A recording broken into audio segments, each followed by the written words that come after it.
in just about an hour from now, we will know if India has created history, if the Vikram lander, which in about 45 minutes, in fact exactly 45 minutes from now, when it commences its descent, 15 minutes after that, will it survive its descent to the lunar surface? Will this part of the mission be successful? This is the toughest part of the mission. It's going to start in 45 minutes exactly from now. In fact, 40 minutes from now, exactly 1:40 is when that instruction, which has already been preloaded, it's all over there, it's all automated now.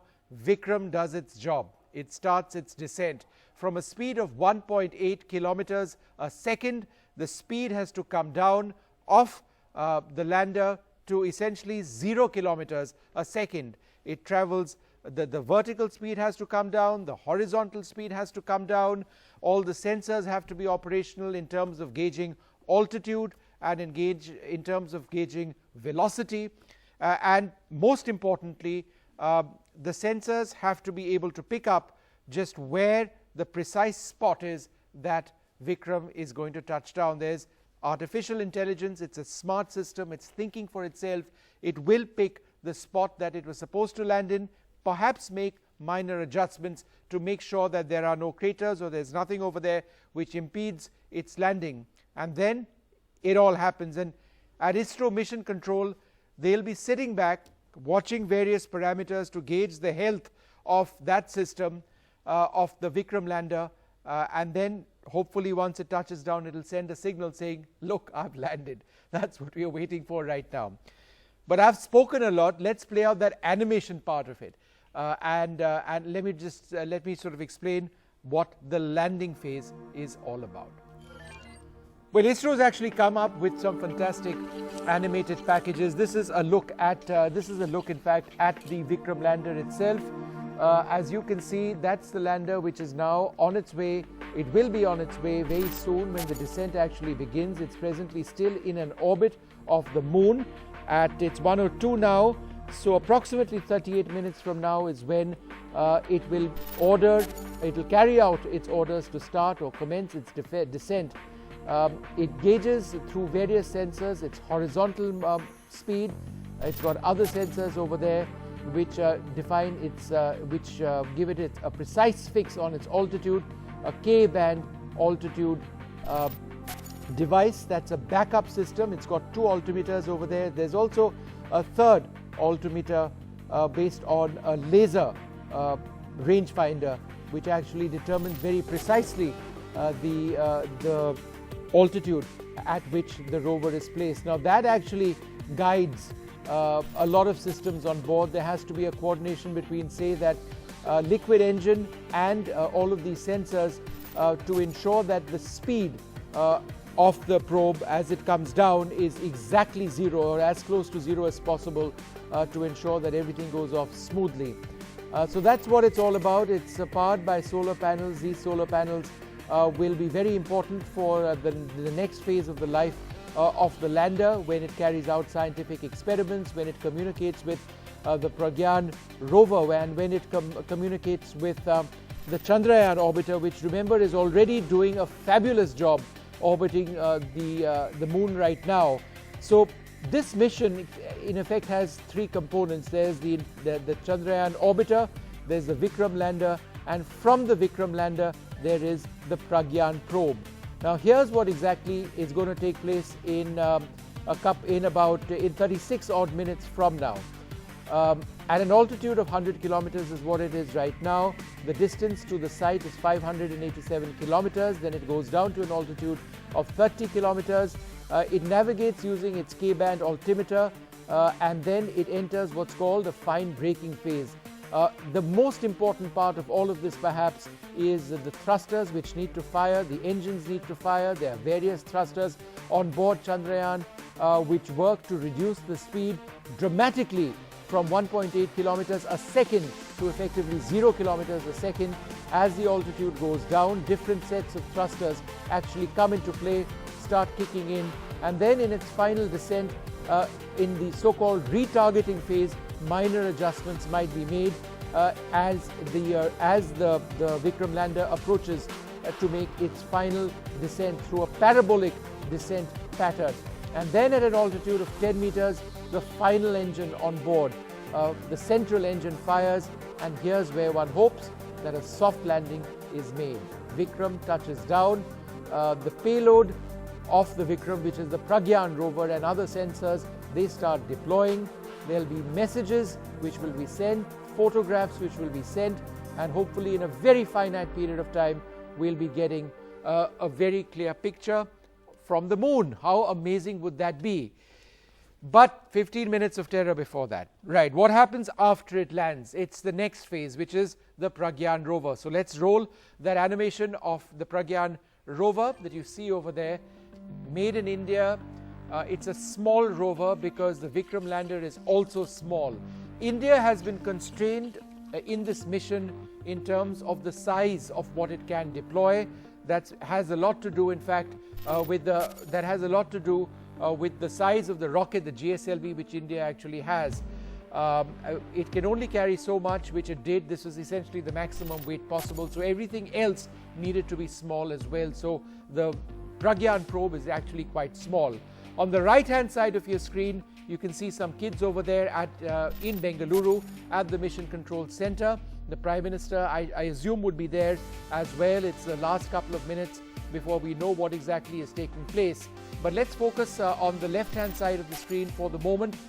Several sensors on board Vikram, on board the Chandrayaan rover, including those which will study the composition of the moon. So that's what the Chandrayaan rover is essentially about. It's got that receive transmit antenna as well. It'll be communicating with the Vikram lander.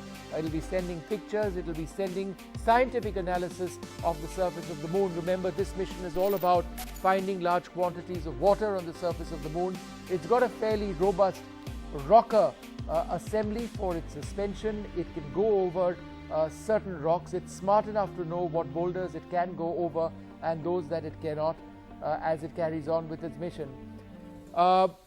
So there you have it. That's what it's all about. And just the last bit of that animation package, let's have that out full screen for a moment, is the moment when Chandrayaan actually comes out of the Vikram lander. That's how it happens. There's a door, a folding door, which opens, and slowly the solar panels are deployed, and it's nudged out, and it makes its way to the lunar surface.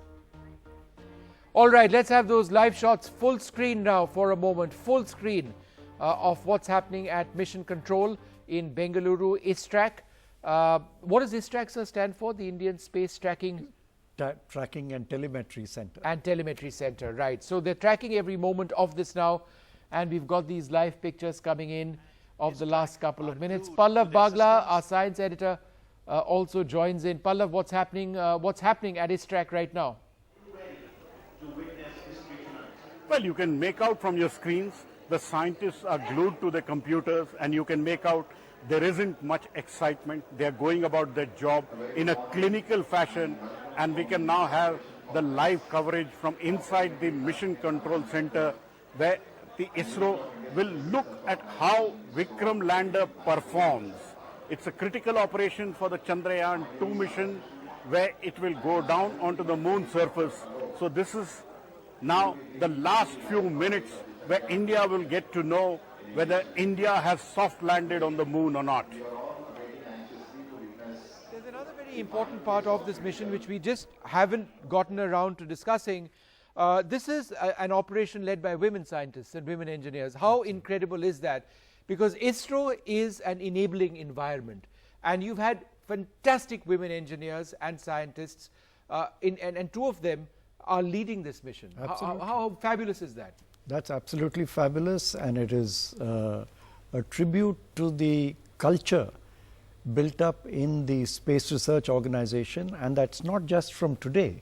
That's a culture that goes back, because one of the women scientists you're talking about has been in ISRO for 30 years. And she's brilliant. Absolutely. So the people, the leaders and mission leaders are selected on the basis of their ability, of their achievements, ability, and their track record. And right? she's risen up the ranks through all its stages, from one achievement to the next, and she's reached where she has because of her accomplishments and proof of delivery till now.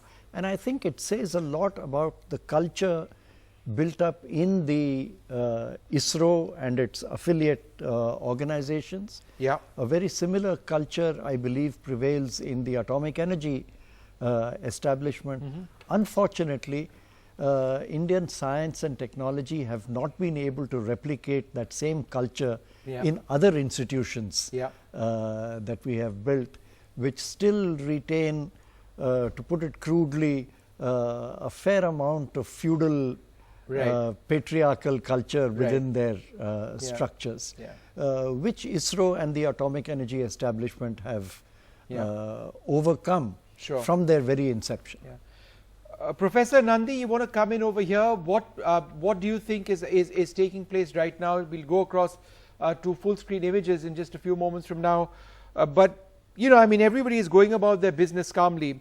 And so my question to you, to be more specific, is this. There's not going to be any overt reaction until we actually know what's happening. There's very little these scientists can actually do. And they're trained to accept, to know that they can succeed. They're trained to know that things can go wrong as well. Until the end, they will be doing what they need to do in that mission control center. It's going to be a very professional show, as it has always been with ISRO.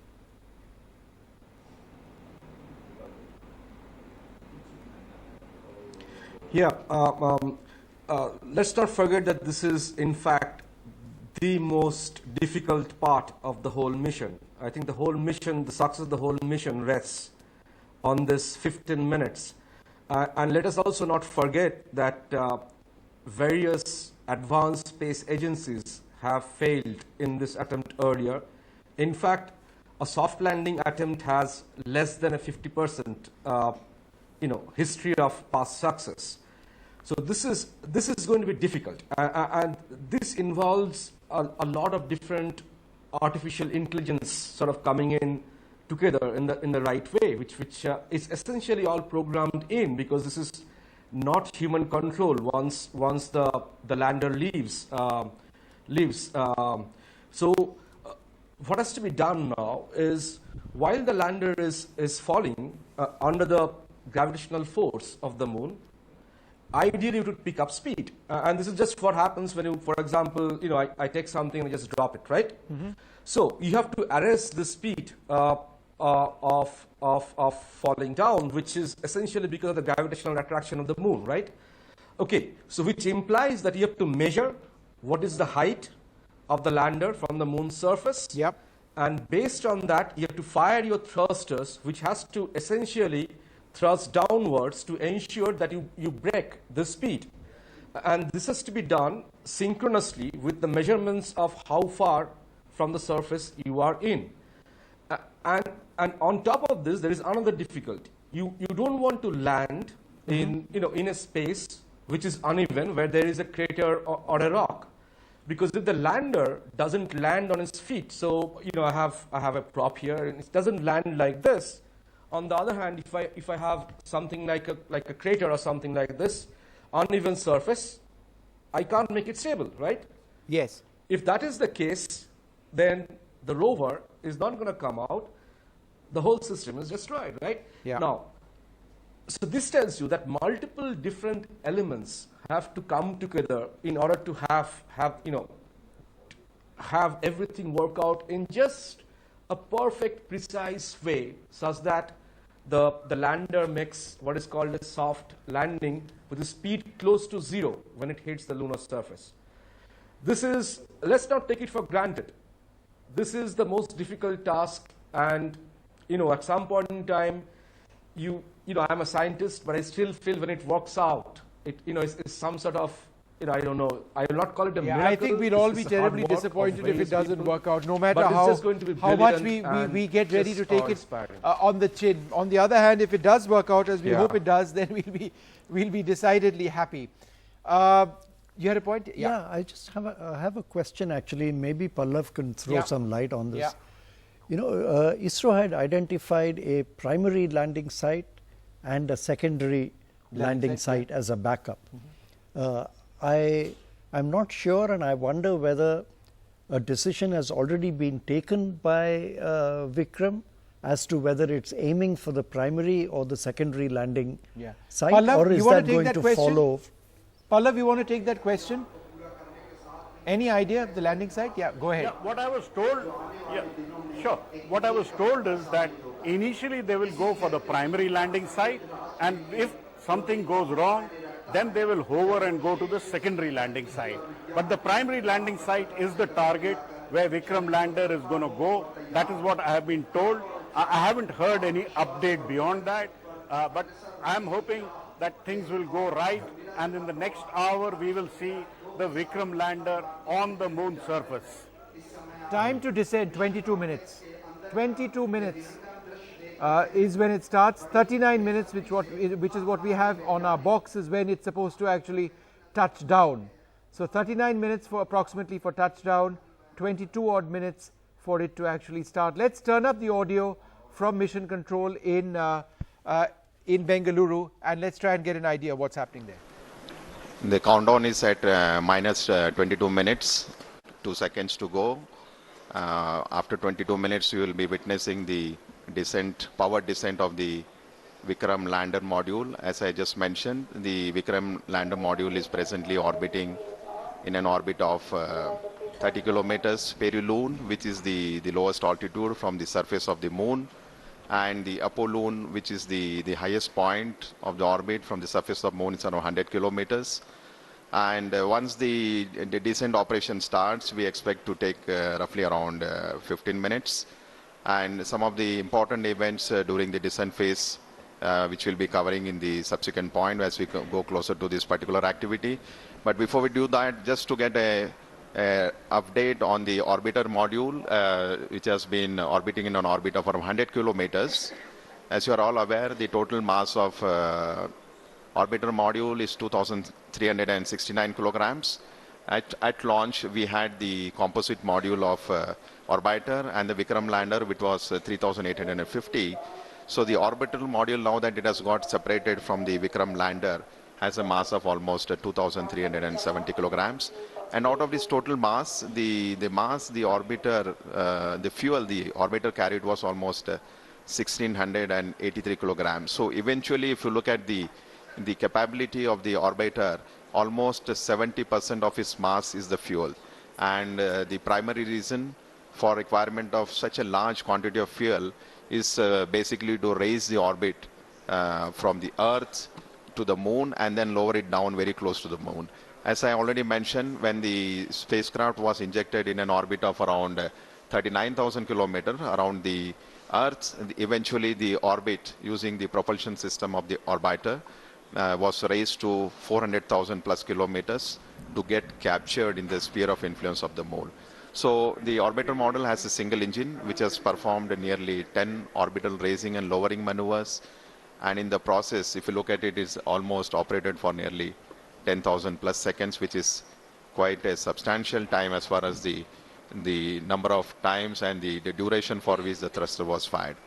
So orbiter, in addition to all the technological elements and the challenges, has 8 scientific payloads on board, and which are primarily meant for several scientific purposes, namely carrying out the 3-dimensional mapping of the lunar surface, chemical composition, high-resolution imaging of the landing site, mapping lunar craters in the polar regions, in addition to study of lunar exosphere. So life of the orbiter right now is around 1 year in orbit, as it will be orbiting around 100 kilometers from the surface of the moon, and has, as I mentioned, several scientific measurements. So the countdown is now minus 19 minutes. So on your screen you can see a plot of the time when the Vikram is going to descend from an altitude of almost 30 kilometers. A plot of the time when the Vikram is going to descend from an altitude of almost 30 kilometers. It's going to cover nearly 600 plus kilometers at touchdown, and we are very close to that particular event to happen. As I mentioned, during the powered descent time, it will be several phases over which the orbiter will be brought down to the lunar surface. It's not a single event where we just reduce the velocity and go to a lower altitude. It will be going through several phases of orbital altitude reduction and the velocity reduction which we will explain as we come closer to this flight event. जी हाँ, इस समय हम लगभग 18 minute की दूरी पर जब विक्रम जो है वो उसका डिसेंड या उसका अवतरण शुरू होगा, अन्वेषण की तरफ बढ़ते हुए भारतीय कदम जो हैं उसी की दिशा में चंद्रयान 2 एक और कड़ी है। चंद्रमा हमें पृथ्वी के क्रमिक विकास और सौर मंडल के पर्यावरण की अविश्वसनीय जानकारियां दे सकता है। वैसे तो कुछ परिपक्व मॉडल मौजूद हैं, लेकिन चंद्रमा की उत्पत्ति के बारे में और अधिक स्पष्टीकरण की आवश्यकता है। चंद्रमा की सतह को व्यापक बनाकर इसकी संरचना में बदलाव का अध्ययन करने में मदद मिलेगी। चंद्रमा की उत्पत्ति और विकास के बारे में भी कई महत्वपूर्ण सूचनाएं जुटाई जा सकेंगी। वहां पानी होने के सबूत तो चंद्रयान 1 ने खोज ही लिए थे और यह पता लगाया जा सकेगा कि चांद की सतह और उपसतह के कितने भाग में पानी है। चंद्रमा का दक्षिणी ध्रुव विशेष रूप से दिलचस्प है, क्योंकि इसकी सतह का बड़ा हिस्सा उत्तरी ध्रुव की तुलना में अधिक छाया में रहता है। इसके चारों ओर स्थायी रूप से छाया में रहने वाले इन क्षेत्रों में पानी होने की संभावना अधिक होगी।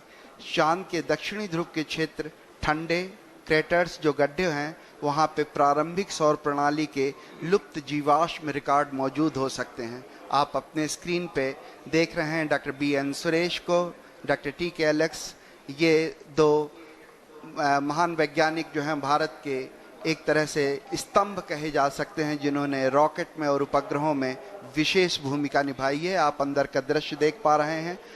इसी तरह से अगर हम आगे बात करें तो इस तरह के कई अंतरिक्ष अभियान भारत भेज चुका है। एस्ट्रोसैट था, मंगल कक्षत्र मिशन था, चंद्रयान 1 था, और इसी तरह के अभियान आने वाले वर्षों में और भी हैं जहां पे इस तरह के अभियान आप देख पाएंगे। चंद्रयान मुख्य रूप से 3 मॉड्यूल से मिलकर बना हुआ है। ऑर्बिटर जो चंद्रमा की सतह का निरीक्षण करेगा और पृथ्वी तथा चंद्रयान 2 के लैंडर विक्रम के बीच संकेत रिले करेगा। विक्रम लैंडर विक्रम को चंद्रमा की सतह पर भारत की पहली सफल लैंडिंग के लिए अभिकल्पित किया गया है। प्रज्ञान रोवर ये 6 पहियों वाला वाहन है। इसका नाम प्रज्ञान, जो संस्कृत के ज्ञान शब्द से लिया गया है। ये पहला अंतरिक्ष मिशन है जो चंद्रमा के दक्षिण ध्रुवीय क्षेत्र पर सफलतापूर्वक लैंडिंग का संचालन करेगा। पहला भारतीय अभियान है जो स्वदेशी तकनीक से चंद्रमा की सतह पर उतारा जाएगा। पहला भारतीय अभियान है जो देश में विकसित प्रौद्योगिकी के साथ चांद की सतह के बारे में जानकारियां जुटाएगा। और मेरे ख्याल से अगर ये आज सब कुछ सही होता है तो चंद्रमा की सतह पर रॉकेट उतारने वाला चौथा देश बन जाएगा। आप अपने स्क्रीन पर देख पा रहे हैं हमारे माननीय प्रधानमंत्री श्री नरेंद्र मोदी जी का आगमन हो चुका है और कुछ ही क्षणों में वो हमारे इस कॉम्प्लेक्स के अंदर आ सकेंगे। हमारे उनके स्वागत के लिए हमारे इसरो के वरिष्ठ वैज्ञानिक और विभिन्न केंद्रों के निदेशक उनका स्वागत करते हुए जैसा कि आप इसको स्क्रीन पर देख पा रहे हैं, माननीय प्रधानमंत्री जी का स्वागत किया। इसरो के चेयरमैन डॉक्टर के शिवन ने, डॉक्टर कुन्नी कृष्णन जी जो URSC के डायरेक्टर हैं और डॉक्टर VV श्रीनिवासन जी जो इस ट्रैक के निदेशक हैं, वो इस समय माननीय प्रधानमंत्री जी का स्वागत करते हुए, बहुत महत्वपूर्ण होता है वो देश, वो क्षण जहाँ पे उसके रहनुमा उसके साथ खड़े होते हैं, और ये बहुत महत्वपूर्ण घड़ी है जब हमारे माननीय प्रधान जी हमारे साथ हैं। So we just witnessing the arrival of Honorable Prime Minister of India, Shri Narendra Modi ji, who has just arrived here at the Mission Operation Complex at ISRO's Tracking and Telemetry Command Network in Bangalore. He will be amongst us to witness today's important historic event when Vikram lander will be on the surface of the moon.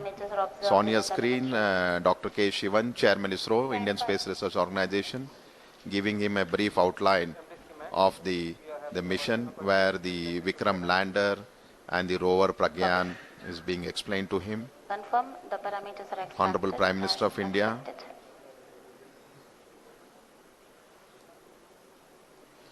We'll be moving to the dignitaries gallery. प्रधानमंत्री जी का उत्साह देखने लायक, हर छोटी छोटी चीज का बड़ी बारीकी से निरीक्षण करते हुए चहलकदमी करते हुए धीरे धीरे अपने गंतव्य स्थल तक पहुंचते हुए। भारतीय वैज्ञानिकों का उत्साह बढ़ाने के लिए आज हमारे बीच एक बार फिर से मुझे याद आता है जब मार्स ऑर्बिटर मिशन के लिए इसी तरह हमारे बीच आए थे हमारे माननीय प्रधानमंत्री, और ये दोबारा एक बार फिर से सभी से परिचय लेते हुए डॉक्टर के राधाकृष्णन, इसरो के पूर्व चेयरमैन डॉक्टर कस्तूरी रंगन जी, उनके पीछे थे प्रोफेसर के विजय राघवन जी जो प्रिंसिपल साइंटिफिक एडवाइजर हैं गवर्नमेंट ऑफ इंडिया के, और इस तरीके से फिर से एक बार उन्होंने डॉक्टर सुरेश जी के सामने उनसे हाथ मिलाए, डॉक्टर टी.के. एलेक्स जी, डॉक्टर पी.एस. गोयल जी, सभी का अभिवादन स्वीकार करते हुए माननीय प्रधानमंत्री जी अपना स्थान ग्रहण करते हुए।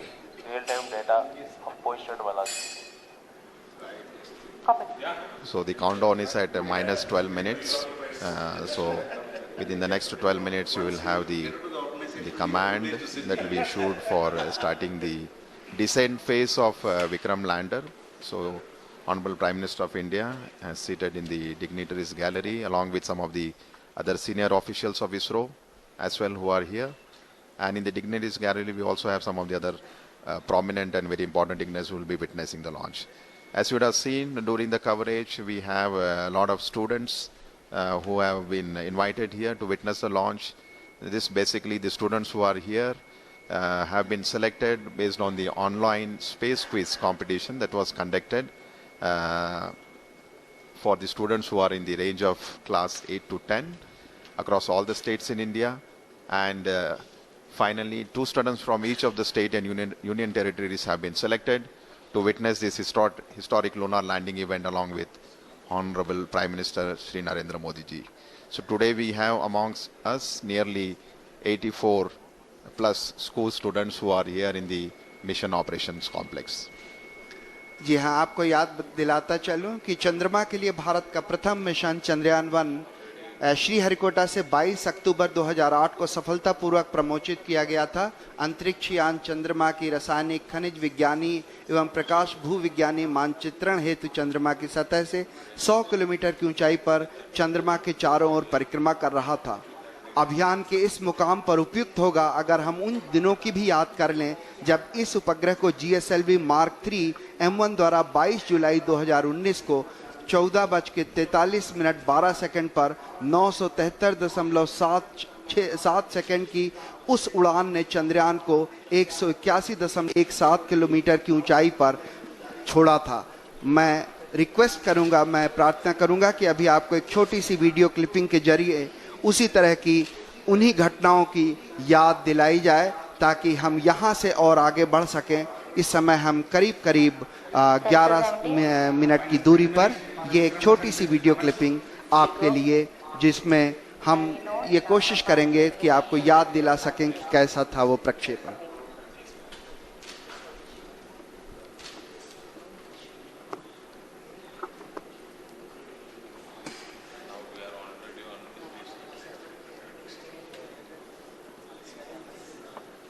We have the view of the Mission Control Center at the Mission Operation Complex. 8, 7, 6.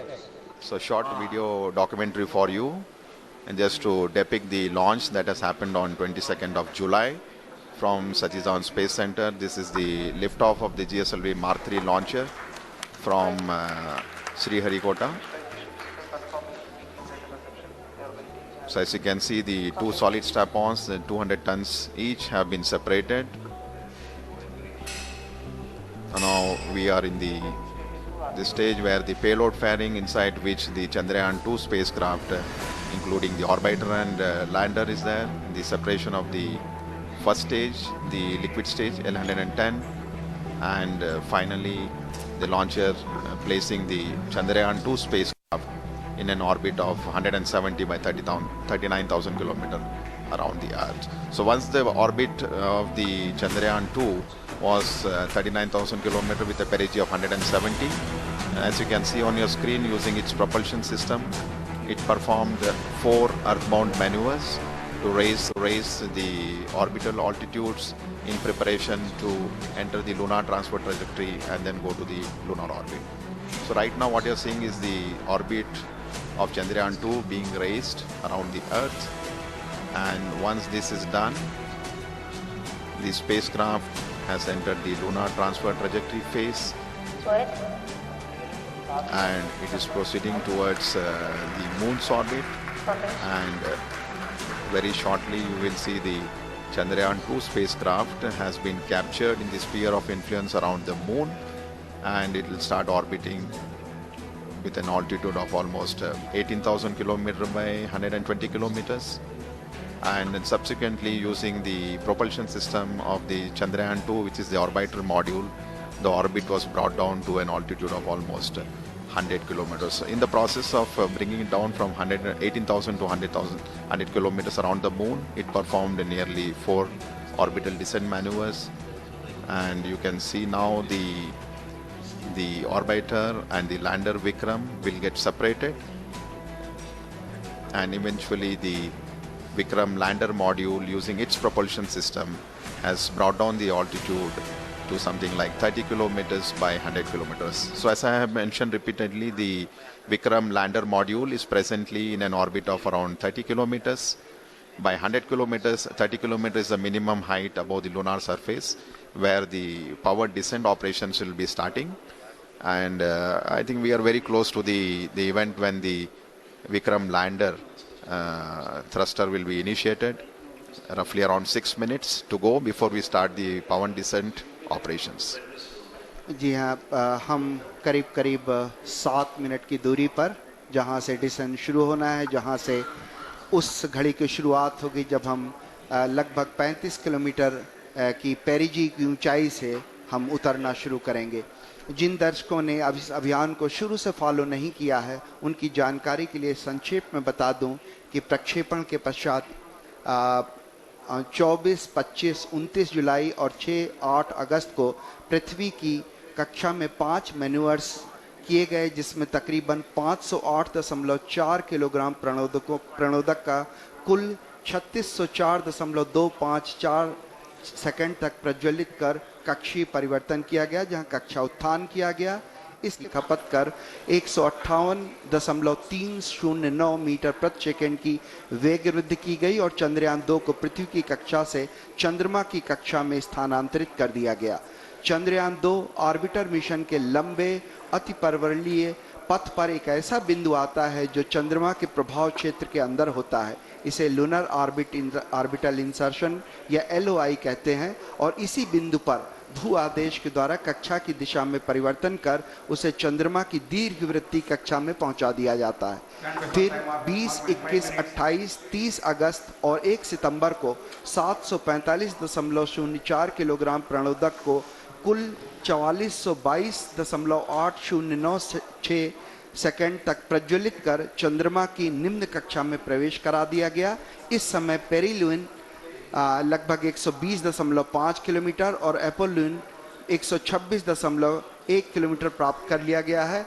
आप अपने स्क्रीन पर इसरो उपग्रह केंद्र के UR राव उपग्रह केंद्र के विभिन्न वरिष्ठ वैज्ञानिकों का बड़ी बारीकी से अध्ययन करते हुए देख पा रहे हैं, क्योंकि इस समय हम केवल 5 मिनट की दूरी पर हैं और हर छोटी बड़ी घटनाएं जो भी इस समय लगातार घट रही हैं उनका बारीकी से अध्ययन किया जा रहा है।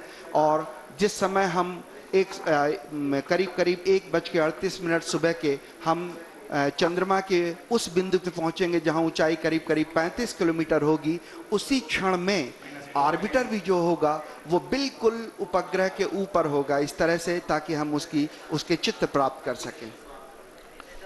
So minus 3 minutes 53 seconds before we start the power descent operation. Just to give a quick update on the way the total power descent operation for the Vikram lander would be carried out. The descent operation would, as you can see on the screen, we are at 3 minutes to go before we start these operations. So Vikram lander would commence from an altitude of 30 kilometers, and once this descent operation has started, it will be for a duration of nearly 15 minutes before it touches down on the lunar surface. And the Vikram landing sequence is achieved through an autonomous landing sequencer. And just to give an update, the final state vectors and other parameters have already been loaded into the Vikram lander 4 hours prior, so it's all ready to go and start its operations. So as per the power descent plan, it's expected to start at 1 hour 38 minutes Indian Standard Time. As I mentioned, we are just less than 3 minutes now.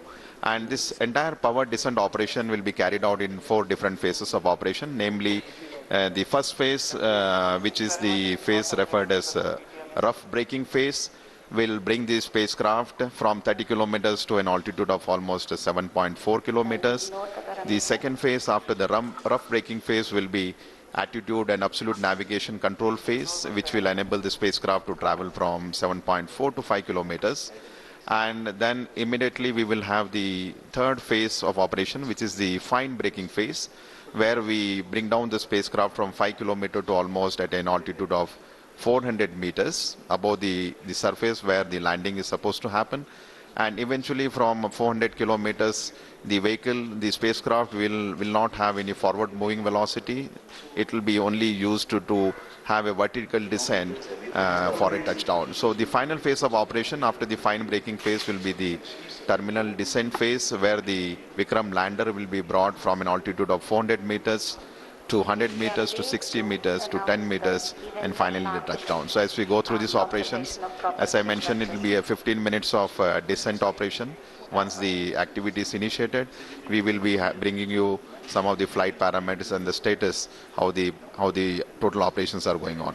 So each of these phases during the power descent are very critical and important in its own way, as it has a very specific objective and the goals to be achieved during this entire phase of operations. So maybe another 1 minute, 19 seconds to go. The further update as far as the descent operation is concerned, the Vikram lander has 4 main propulsion engines, each generating a thrust of nearly 800 newtons. And out of these 5 main engines, the 4 engines are throttleable liquid engines, which means we will be able to regulate the thrust of the engine, like increasing the speed or decreasing the speed of the engine to achieve the required deboost velocity. Another 48 seconds to go before this deboost or firing of the engines. The 4 thruster engine, throttleable engines are carried out.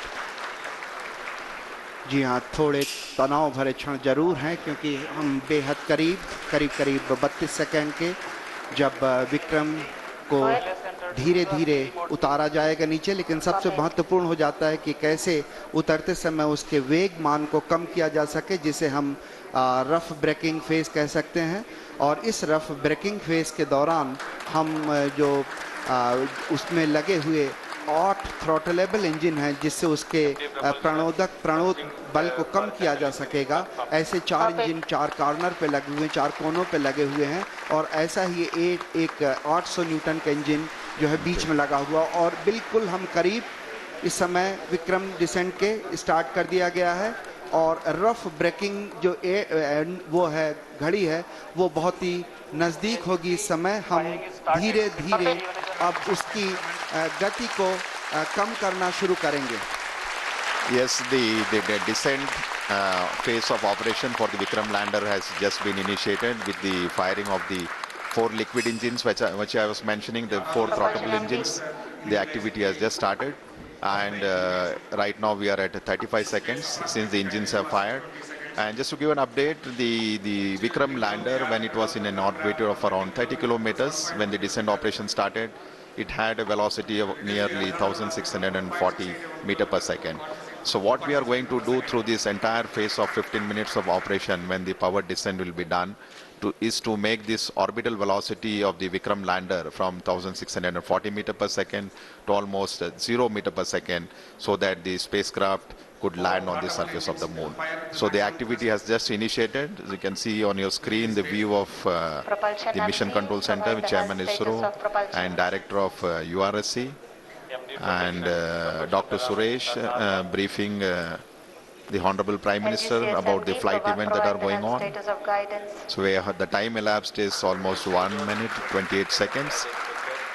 जी हाँ, धीरे धीरे गति कम होती हुई 1507 metre प्रति second हो चुकी है, जबकि हमने 1600 30 मीटर प्रति सेकंड की गति से प्रारंभ किया था और हर घड़ी की हर क्षण की जो जानकारी है वो प्रधानमंत्री को पहुंचाई जा रही है। और इस समय हम करीब करीब 1 मिनट 52 सेकंड का समय व्यतीत कर चुके हैं और वेगमान लगातार घटता हुआ, और यही उद्देश्य भी हमारा है कि धीरे धीरे जो रफ ब्रेकिंग है उसके दौरान चारों जो इंजन हैं, उन चारों 800 न्यूटन वाले इंजन जो भारत ने पहली बार विकसित किए हैं, ये पूरी जो प्रणोद प्रणाली है ये पहली बार विकसित की गई है और इस प्रणाली के चारों इंजन लगातार फायर करते हुए, प्रज्वलित होते हुए और लगातार वेगमान घटता हुआ। So almost 2 minutes 20 seconds, and we expect this rough braking phase which was just initiated to last for nearly 10 minutes, during which time the velocity, the orbital velocity which the Vikram lander possessed of the order of 1640 meter per second should reach to something like 140 meter per second at the end of the rough braking phase. So basically during this phase it's a real brute force of operation where we are trying to kill the velocity which the spacecraft currently has, making it revolve around the moon with an orbital altitude of 30 by 100 kilometers. So I am seeing on my screen that the velocity from 1680 meter per second has come down to almost 1300, so nearly 350 meter per second velocity for the Vikram lander has been reduced. 3 minutes have elapsed, and maybe another next 7 minutes we should have quite a substantial reduction in the velocity to ensure that at touchdown we have almost near 0 meter per second velocity to ensure that the Vikram lander has a soft landing on the surface of the moon at the very desired landing site location. So we are right now in the rough braking phase of operation, nearing 3 minutes 39 or 40 seconds, and almost I would say 480 meter per second velocity has been reduced, which is clear indication that the entire operations during which the 4 throttable engines are being fired has been performing absolutely nominally, and the reduction in the velocity and the down range, the range it has to, after the descent operation has started, it has to cross almost a range of 600 kilometers before it lands at a predefined destination. So I am seeing a very close match with the pre-flight and the flight prediction. The velocity of the Vikram lander has come very close to 1100 meter per second. So almost to 500 meter per second velocity reduction has happened in just 4 minutes. So another 6 minutes to go before we reach in the mission objectives of the rough braking phase. जी हाँ, करीब करीब 6 minute का समय 4 minute का समय व्यतीत हो गया है। 6 मिनट लगभग और वेगमान कम करने के लिए लगेंगे। इस समय करीब करीब जो सारी गतिविधियां हैं, सारी प्रणालियां हैं, वो अभीष्ट रूप से चल रही हैं। इस अवतरण को सुरक्षित और कोमल या सेफ एंड सॉफ्ट लैंडिंग बनाने के लिए अनेक अभिकल्पनाओं पर विस्तृत चर्चा और गहन अध्ययन के पश्चात ही विशेषज्ञों ने अनुमति प्रदान की थी। इसरो के लिए ये सबसे बड़ी चुनौती है, क्योंकि इसरो ये पहली बार करने जा रहा है। इसके लिए propulsion, onboard computer, sensors, structure, mechanism, thermal जैसी अनेक प्रणालियों के उचित सामंजस्य से ये सब कुछ संभव हो सकेगा। और सबसे बड़ी और महत्वपूर्ण बात यह है कि ये सारी गतिविधियां स्वचालित रूप से चल रही हैं। इस दौरान लैंडर में लगे अनेक संसूचक जरूरत के अनुसार आंकड़े उपलब्ध करा रहे हैं और ऑनबोर्ड कंप्यूटर उचित गणना के आधार पर यथोचित निर्णय लेकर लैंडर को चंद्रमा की तरफ उतरने में सहायक सिद्ध हो रहा है। करीब करीब 939 मीटर प्रति सेकंड का वेग हम प्राप्त कर चुके हैं। लगभग अगर हम बात करें तो करीब करीब 700 मीटर प्रति सेकंड का वेग हम घटा चुके हैं। इसलिए हम ये बड़े कॉन्फिडेंस से, आत्मविश्वास से कह सकते हैं कि हमारी जो ये प्रणोदक प्रणाली है, प्रोपल्सन सिस्टम है, ये बड़े ही सुचारू रूप से गतिविधियां अपना निष्पादन दे रहा है। इस समय हम करीब करीब 6 मिनट व्यतीत कर चुके हैं और आने वाले 4 और मिनट में हम लगभग जो इसका क्षैतिज मान है वो हम काफ़ी कम कर पाएंगे। करीब करीब 0 के बराबर, लगभग 140 मीटर प्रति सेकंड रह जाएगा। So almost 6 minutes have elapsed since we started the power descent operation, and we are still in the rough braking phase with the next 4 minutes to go. And if I look at the velocity that has dropped from the time the power descent operation was initiated, nearly 50% of the orbital velocity has been reduced. So we started with 1680 meter per second. Presently, the Vikram lander is descending towards the lunar surface, and it has a velocity of 760.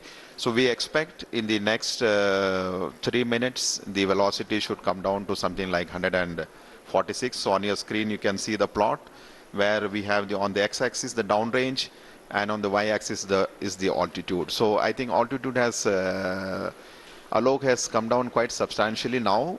We are almost maybe in the range of 10 to 20 kilometers. And velocity also is, yeah, I think maybe. So a very close match with respect to the pre-flight predictions, and which clearly indicates the 4 throttleable steering engines, which has been basically designed for this Vikram lander for the first time, has been performing extremely well. And as per the plan, the timeline is going very precisely, 7 minutes 34 seconds, so maybe another 2.5 minutes to go. And we have almost touched the 630 meter per second. So maybe another 500 meter per second velocity is what we expect to get it reduced. At the same time, if you look at the downrange, it has traveled quite close to the landing site now. Just we are maybe 75 kilometers away from the actual landing site. When the maneuver was initiated, we were almost 600 plus kilometers, and yeah, and quite a velocity, and I think it has been getting reduced quite substantially. The one thing I would like to just mention here, during the descent phase of operation, as I mentioned, the rough braking phase is the real brute force of velocity reduction. And since we are trying to bring an object from an orbiting around the lunar surface to have a touchdown, there is a need for us to reduce the velocity. It's something like braking, and quite eventually the job is being done now. Maybe it's around 450 meter per second, and another 2 minutes plus to go. In fact, I think when we reach an altitude of almost, the target for this particular rough braking phase is to attain an altitude of 7.4 kilometers, when the velocity should have touched almost 146. So maybe another nearly 2 minutes, maybe 1 minute to go. जी हाँ, लगभग एक minute की दूरी पर हम लोग करीब जो लैंडिंग साइट है उससे करीब 50-60 किलोमीटर की दूरी पर होंगे, और जो ऊंचाई है वो भी करीब 10 किलोमीटर बच गई है, और इस समय जो वेगमान है वो भी करीब 376 मीटर प्रति सेकंड है। इसे और भी कम करना होगा, इसलिए जो चारों इंजन हैं वो भी अभी तक प्रज्वलित हैं।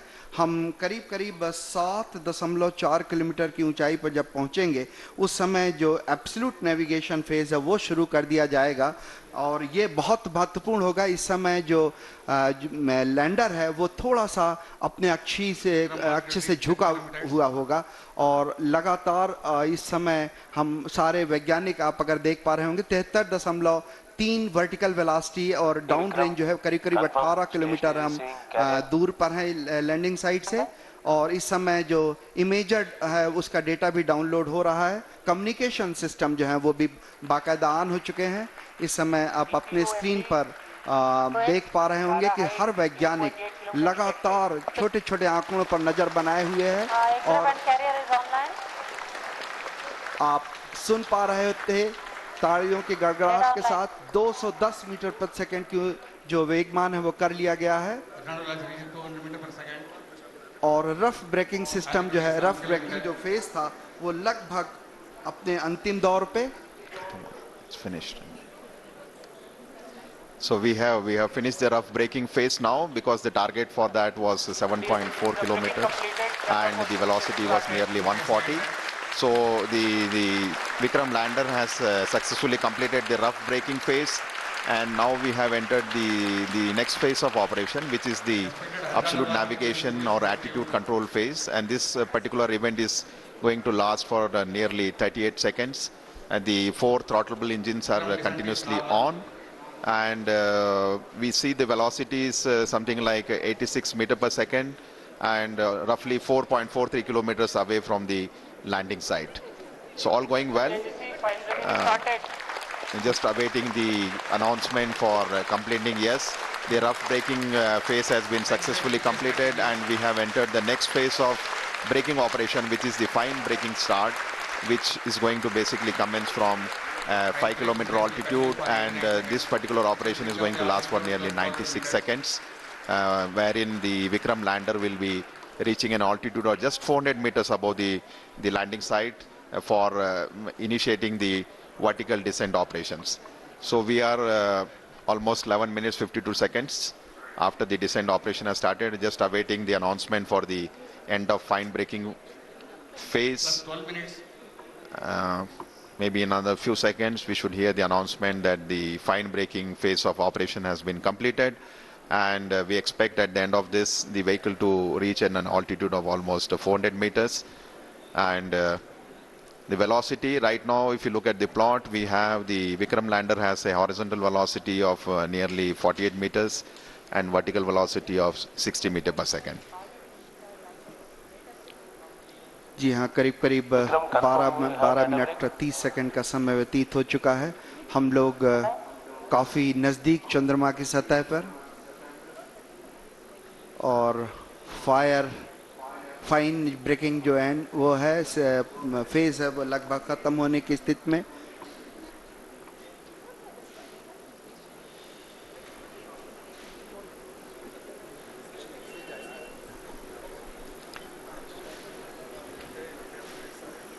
Just waiting for the confirmation for the fine braking end. तनाव भरे क्षण होते हैं जब इस तरह की कोई भी घटना के हम बहुत ही करीब होते हैं, क्योंकि वर्टिकल डिसेंट स्टार्ट होने वाला है। इसमें सारे संसूचक जो हैं वो लगातार अपनी गतिविधियां प्रदान कर रहे हैं। After the completion of the fine braking end, we will have the vertical descent operations, where the spacecraft will be moved from nearly 400 to 700 kilometers down to the lunar surface. GCS empty.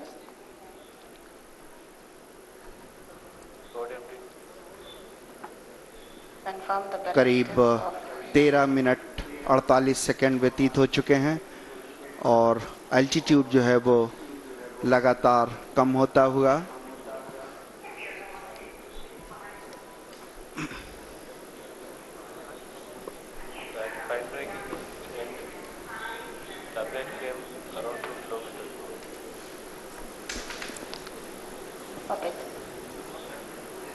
We're just waiting for the confirmation. The spacecraft, as we see on the screen, is showing the horizontal and vertical velocity of nearly 48 and 59 meters per second.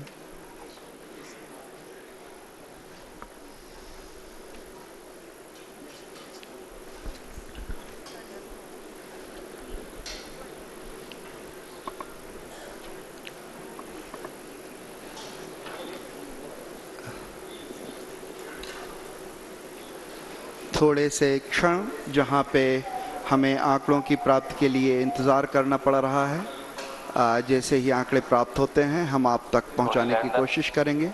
Confirm any signal from station. Stand by.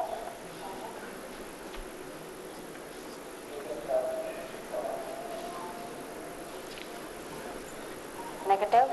No signal from Madrid.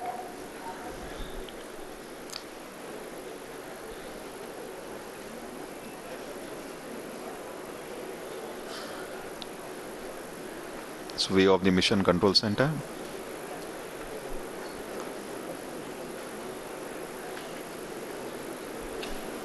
सभी के चेहरों पर थोड़े तनाव के क्षण, शायद आंकड़ों के निश्चितता के लिए हमें थोड़ी प्रतीक्षा करनी पड़ेगी।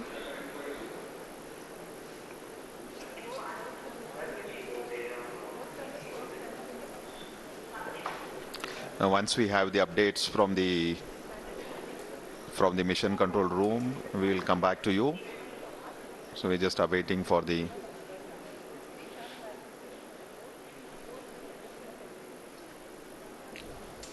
लगभग राधाकृष्ण जी 16 मिनट 12 सेकंड बीत गए हैं, और जो वेगमान है वो 48 और 59 ही दिखा रहा है। तो हम अभी आंकड़ों की पुष्टि के लिए थोड़ा सा इंतजार करेंगे।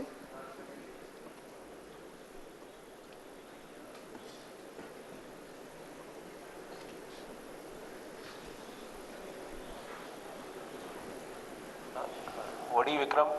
Confirm station. Configuration for receiving both S-band and X-band are configured. That's affirmative.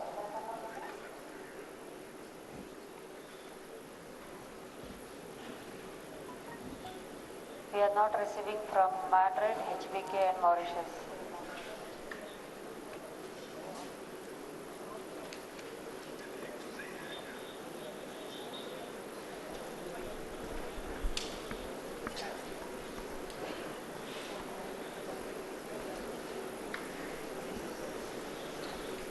We are just awaiting for the updates from the mission control room, so please stand by.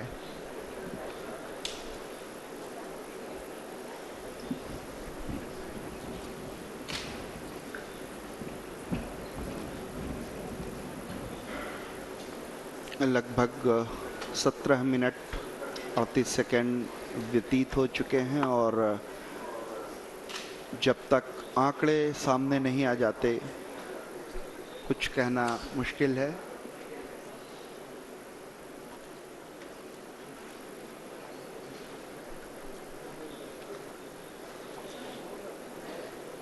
सभी वैज्ञानिक अपने कंसोल पर कंप्यूटर पर आंकड़ों का अध्ययन करते हुए ताकि किसी निष्कर्ष पर पहुंचा जा सके।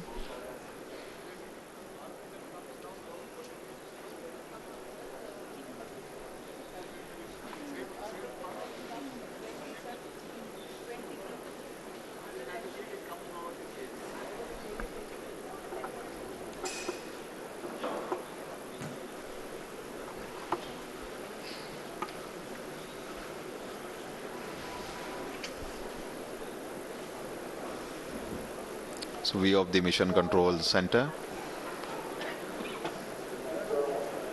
हमारे माननीय प्रधानमंत्री जी, उनके चेहरे पर भी उत्सुकता या आंकड़ों का इंतज़ार बिल्कुल साफ दिखाई पड़ा और मिशन के वैज्ञानिक आपसी डिस्कशन के बाद ही किसी निष्कर्ष पर पहुंचा जा सकेगा।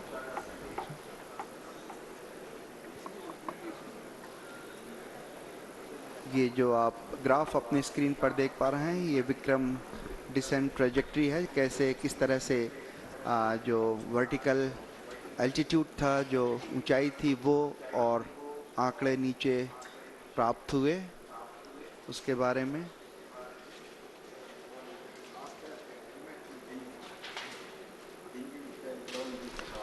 So Chairman ISRO just giving briefing to the Honorable Prime Minister of India. So looks like they are just looking at the flight data. All subsystems MD, orbiter operations are on. In fact, at the end of the fine braking phase, the Vikram lander should have been at an altitude of almost nearly 400 meters. And if you look at the plots, we are seeing that it has most reached close to a kilometer from the landing site. हम लोग landing site के बेहद करीब पहुंच गए हैं। शायद इसरो के चेयरमैन ने प्रधानमंत्री को कुछ संदेश दिया। प्रधानमंत्री जी धीरे धीरे अब कक्ष से नीचे आते हुए आप जल्दी ही किसी भी घोषणा की उम्मीद कर सकते हैं। कुछ ही क्षणों में हम जो आंकड़ों को अध्ययन के बाद जो भी निष्कर्ष होगा उस तक पहुंचेंगे। प्रधानमंत्री जी धीरे धीरे अपने कक्ष से नीचे उतर के नीचे आते हुए।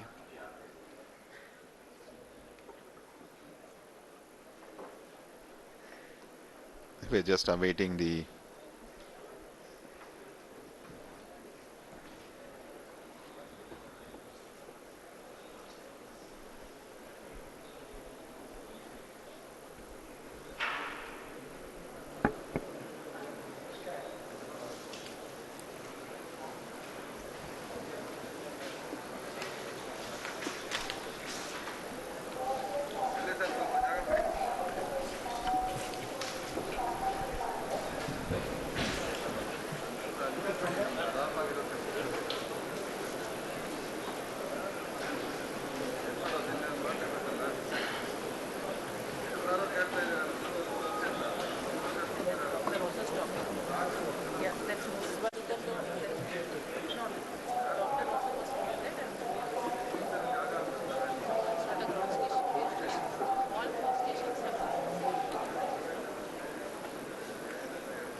would have happened to the body like that?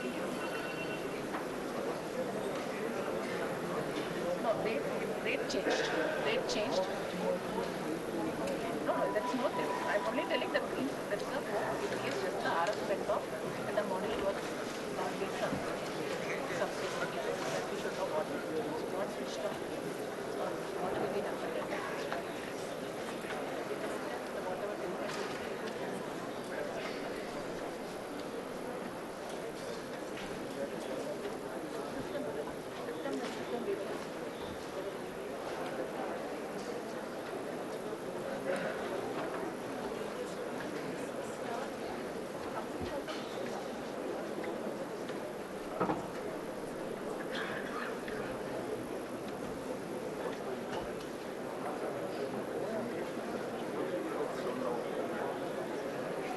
all are recovered to be in your seat, please.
Well, in case you're just tuning in, there seems to be something that's gone wrong with the Vikram, with the Chandrayaan mission, the Vikram lander. Moments before it was supposed to make a soft landing on the surface of the moon, something appears to have gone wrong. It's now been several minutes since the scheduled touchdown time.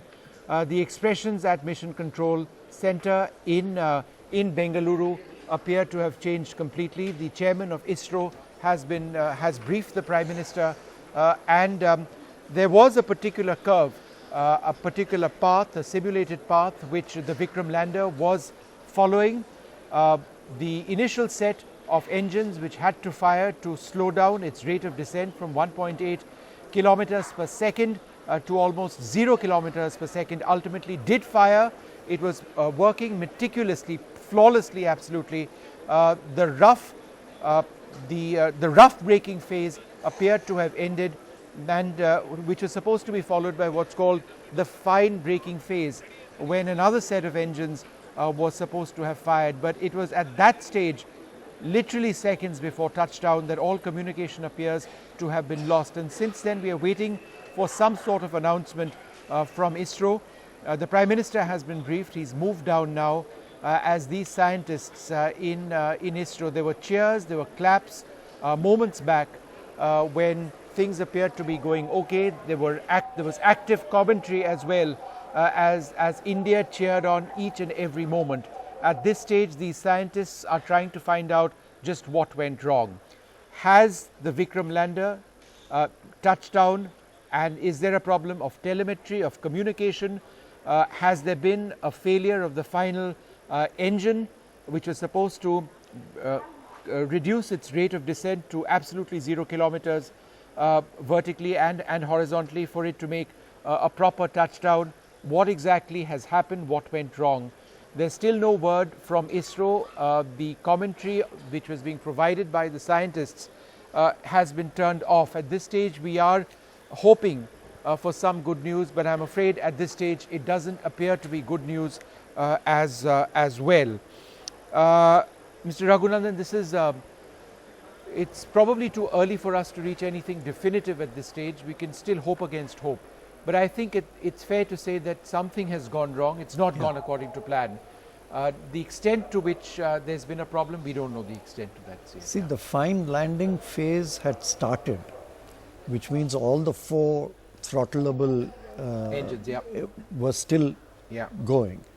Now that should have... Can I just interrupt you for a moment? Let's go across to NDTV Science Editor Pallav Bagla. Pallav, what are you hearing?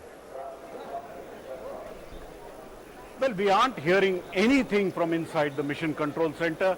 What we can say for sure that the faces of the scientists, which we can see from inside the Mission Control Center, are very grim. They are not showing the same signs. There are no claps which happened when 1:55 a.m. came and passed. There was a lot of confabulation and talking which happened between the scientists. All the chairmen of ISRO got together. They came to the Prime Minister. The Prime Minister spoke to them. Then the Prime Minister himself came down the stairs, and when he came down from Mangalyaan, he came down clapping. This time he was not clapping. He came down in a very grim face. But I think we need to wait and watch. All right, Pallav. SSR is receiving data. We are receiving data, they're saying. Let's just listen. तो ये आप इसरो से आप देख रहे थे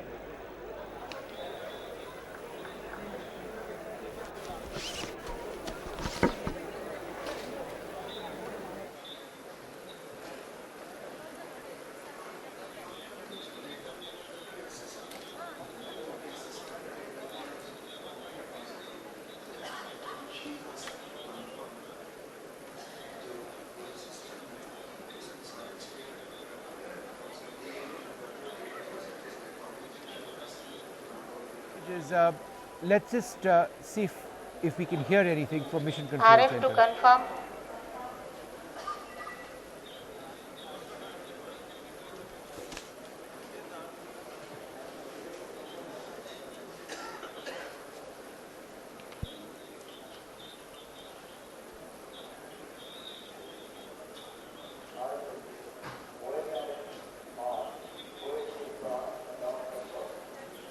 Does it mean lander is, orbiter communication is on?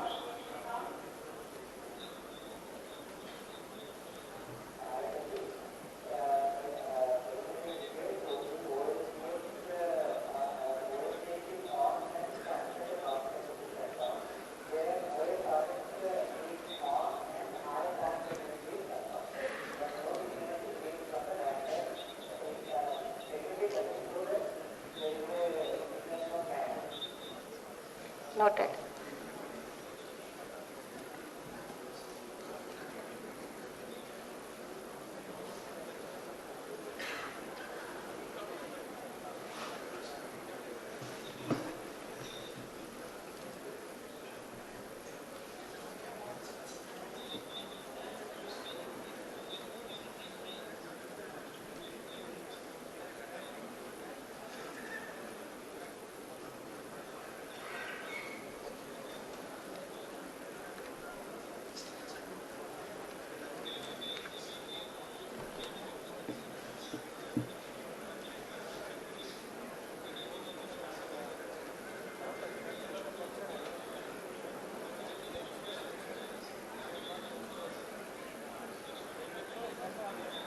Alright, in case you've just tuned in, what we are looking at now is stunned silence at Mission Control, some sort of erratic messages perhaps being transmitted about a signal having been received from the probe on the surface of the moon. But at this juncture, it appears that something terribly wrong may just have taken place. We are waiting for some sort of official confirmation. Frankly, at this stage, we are hoping for some sort of miracle, because a mission which appeared to be working flawlessly, a descent which appeared to be taking place flawlessly, all of a sudden the expressions changed completely, the appearance of all the scientists changed, the commentary of ISRO scientists went off as communication or telemetry with the lander appeared to disappear just moments before it was supposed to touch down. Till that stage, the rate of descent, which had to be cut down dramatically from 1.8 kilometers a second to almost 0 kilometers a second by the time it touched down, had been cut down rapidly. And perhaps it was only the final few moments when the main engine had to fire to bring that velocity down for a soft landing to take place, when something appeared to go wrong. There were a couple of important phases in the last in the last few minutes, last few seconds of this flight. One was the end of the rough braking phase, and according to the simulations on the screen which we were seeing, the lander appeared to be following the correct velocity and the correct altitude all throughout, right till the moment when the rough braking phase ended and the fine braking period started. It was at that stage, for a few moments, I believe, the fine braking phase continued, and then all of a sudden something went wrong. Now the chairman of ISRO, Dr. Sivan, went up to the Prime Minister, briefed him as well. जितने भी आंकड़े प्राप्त हुए हैं उनके अध्ययन के आधार पर जो भी निष्कर्ष निकाला जा सकेगा उसकी कुछ ही क्षणों में घोषणा की जाएगी, इसलिए हम प्रतीक्षा में।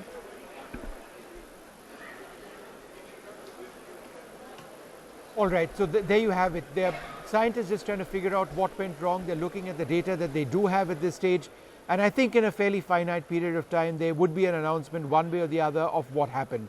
And I regret that at this stage it's not looking good. There's not been any immediate success. There hasn't been anything immediate which we can establish at this stage. Will there be some surprise? Will there be some twist? Will there be some signal from the probe indicating that it's had a successful landing on the moon? At this stage it's just wait and watch. The Prime Minister has been briefed. He's moved out of the area where he was seated. It's complete silence now in mission control. We saw the appearance, the looks on the faces of several of the scientists who were clapping on as that various engines started firing and as that final descent took place. It's this 15 minutes of terror that scientists... अंतरिक्षीय अभियान होते हैं उसमें इस तरह की अनिश्चितता की स्थिति होती है, इसलिए हमें जब तक आंकड़े नहीं मिल जाते, हम उनका अध्ययन नहीं कर लेते, तब तक किसी निष्कर्ष पर पहुंचना आसान नहीं होता, इसीलिए प्रतीक्षा अब भी बरकरार। I think that's an important point mentioned over there by the ISRO spokesperson, that in spaceflight and missions like this you often go through these periods of having to wait. And therefore they are now just trying to study what's gone wrong or whether there is some sort of communication which is still awaited. Mission complex के अंदर सभी वैज्ञानिक विचार विमर्श करते हुए जो भी आंकड़े प्राप्त हुए हैं उनके आधार पर अगर कुछ कहा जा सके तो इसी प्रतीक्षा में।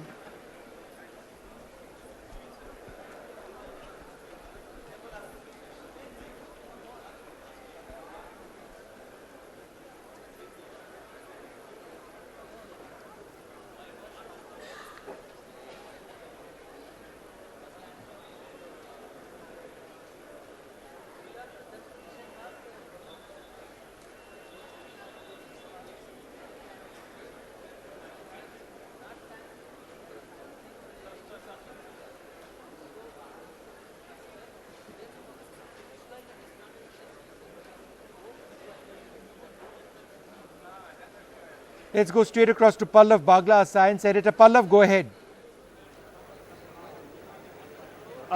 Well, things are certainly not looking good, Vishnu. Around 1:51 a.m., the data seem to have gone off the Vikram lander. The last few minutes, something has gone amiss, it seems. One could see from the faces of the scientists who were in the control room, the claps which were happening when every phase was happening, especially the rough braking phase when it ended, and then when the fine braking phase started. One could see the excitement on M. Vanita's face, who's the project director of the mission, and she was literally jumping up and down on her seat. Subsequently, as it came closer to the surface of the moon, the faces became grim. The data seemed to have stopped at some point, and I think ISRO scientists are hoping for some miracle to have happened, because what was confirmed was that lander and orbiter communication is on. That communication being on does not mean that they have received the communication, but just that the data link was on is what I can infer. The face of the Prime Minister also was looking a little grim. One could see the other chairman of ISRO tapping the shoulder of Dr. Sivan in a seeming gesture that things were not particularly looking good, but still hoping against hope for a miracle that these 15 minutes of terror don't turn out to be those 15 minutes of terror which Dr. Sivan has been talking about repeatedly. We are well past the time when it had to happen. Now we are well past.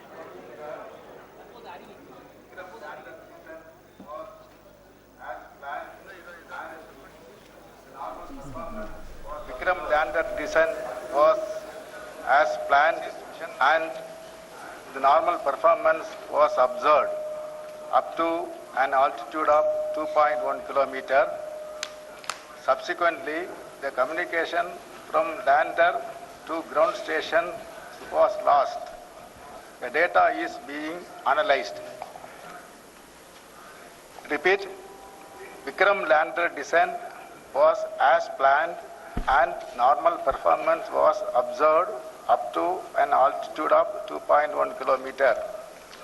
Subsequently, the communications from the lander to ground station was lost. The data is being analyzed.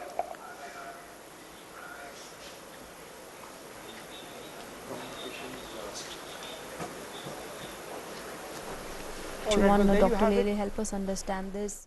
There you have it, a statement from Dr. Sivan, the chairperson of ISRO. I think the expressions, the faces at the master control room say it all. And I'm just going to repeat what the ISRO chairman said. He said that up till an altitude of 251 kilometers from the surface of the moon, the mission was normal. And then communication at that altitude between the lander and the ground stations here in India or elsewhere were lost.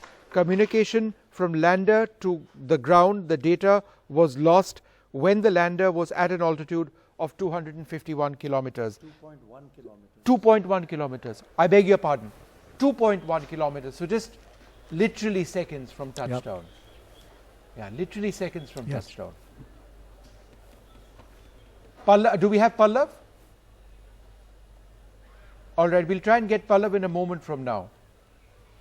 So, at 2.1 kilometers from touchdown, you would want or you would assume that the lander would be almost zero in terms of its velocity, right? No, its vertical velocity. Its velocity would still have been relatively high. I see. Because you would wait for it to get within 20 to 40 meters. Before the final engine starts? Before the final engine starts and you reach zero or close to zero. So that's the phase where something seems to have gone wrong. Either it was not able to lower the velocity below that or it was trying to do it and the last engine didn't fire. Or maybe it's landed and telemetry is off. Or maybe the communications have broken down. We can't say. How does it communicate? By radio waves. By radio waves. And these are redundant radio waves, right? They're redundant systems on board. Yes, of course. In a situation like this, obviously they'll be looking at the data, but the fact, let's just take a look at what's happening here.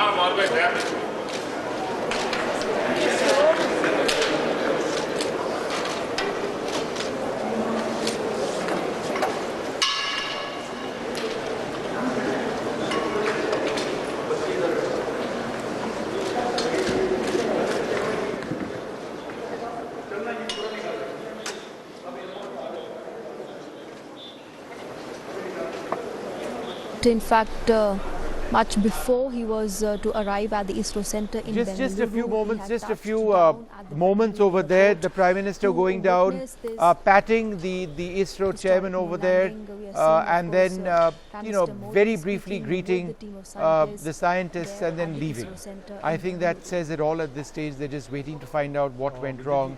That might take some time, but I think it's fair at this stage to say that this has not been successful in the way that we, in a best case scenario, this has failed.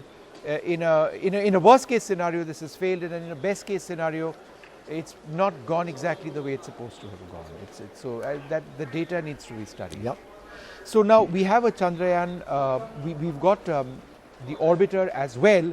Can the orbiter hypothetically take photographs or images of that area and then spot the lander? I don't it's got the resolution, doesn't it? It's got the resolution. From that but I altitude don't it know should. whether, and it's going to be in orbit, so it will be very restricted time where it passes by the site. We don't know whether it's oriented in the right way, because the lander. मैं देख रहा था आपके सारे चेहरे एकदम से हो गए, लेकिन ये कोई छोटा अचीवमेंट नहीं है जो आप लोगों ने किया। देश आप पर गर्व करता है और आपकी इस मेहनत ने बहुत कुछ सिखाया भी। और जैसा मुझे बताया सब साइंटिस्टों ने कि अगर फिर से कम्युनिकेशन शुरू हुआ तो फिर तो ये बहुत सारी चीजें हमें देता रहे। तो होप फॉर द बेस्ट। लेकिन मेरी तरफ से आपको बहुत बधाई है। बहुत उत्तम सेवा की है आपने देश ने। आपने बहुत बड़ी सेवा की है विज्ञान की, और आपने बहुत बड़ी सेवा की है मानव जात की। इस पड़ाव से भी हम बहुत कुछ सीख रहे हैं। आगे भी हमारी यात्रा जारी रहेगी और मैं पूरी तरह आपके साथ हूं। हिम्मत के साथ चलें।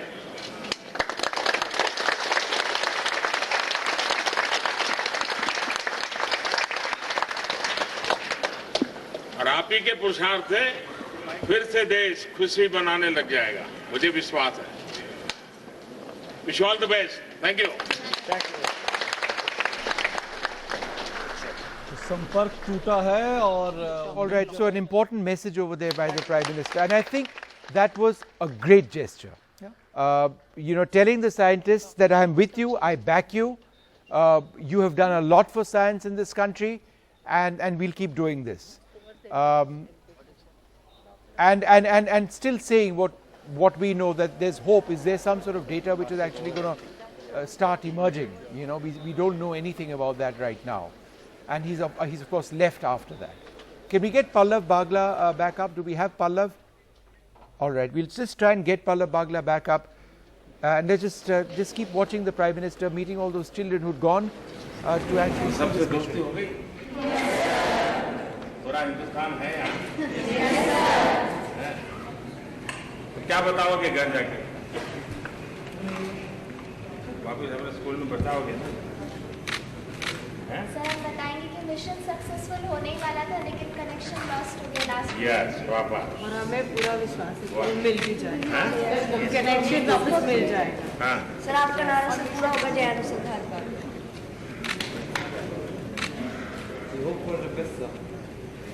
Thank you. तो भूटान के बच्चे आए थे, उनसे परिचय हो गया। The student from Bhutan? Yeah. Oh.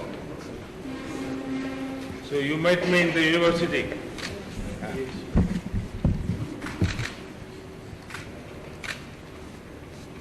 So now we'll have to make new friends from here.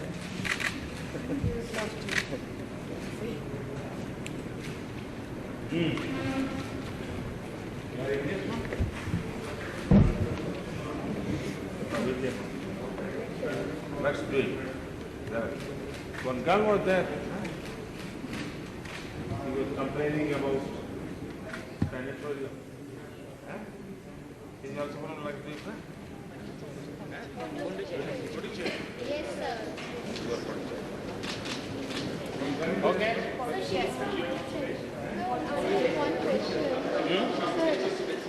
Sir, how do we get motivated? I mean, sir, मैं आपसे ये पूछना चाहती हूँ कि जैसे इतने सारे क्विजेस और ये सब होते रहते हैं, तो बच्चे जब नया नया क्विज होता है तो बहुत उत्साहित रहते हैं, लेकिन ये देखा जाता है कभी कभी कि बाद में जब क्विज खत्म होने वाला होता है या बाद में उनका उत्साह मतलब काफ़ी कम हो जाता है. सर, आप हमें क्या राय देंगे, हम क्या स्ट्रैटेजी बनाएं कि जो हमारी डिटर्मिनेशन है मतलब वो एकदम मजबूत रहे. सर, तो देखिए, पहली बात है कि लक्ष्य बहुत बड़ा रखना है, फिर छोटे छोटे छोटे हिस्सों में इसको बांटना चाहिए और जो पाया है उसको जोड़ते जाना चाहिए, जो मिस किया है उसको भूलते जाना चाहिए. हाँ, वरना उसी को तो है यार, उस दिन तो जाना था नहीं हुआ, उस दिन तो जाना था नहीं हुआ, तो फिर निराशा है. निराशा घुसने ही नहीं देनी पड़ती. Sir, one question. Sir, if I want, my aim is to become a president of India. So, what steps I should follow? Why president? Why not prime minister? So, prime minister. Sir, autograph. So I have a question. So many students are interested in space, but don't get opportunities to come there. What can you do for introducing more opportunities and chances for them? Well, I'll find out. This time I have started. Sir, one question. Sir, if a person scores 40 and another scores 100 on 100, surely the one who gets 100 would be better. So why is reservation in our country? Because India is so developed now, it has become a superpower.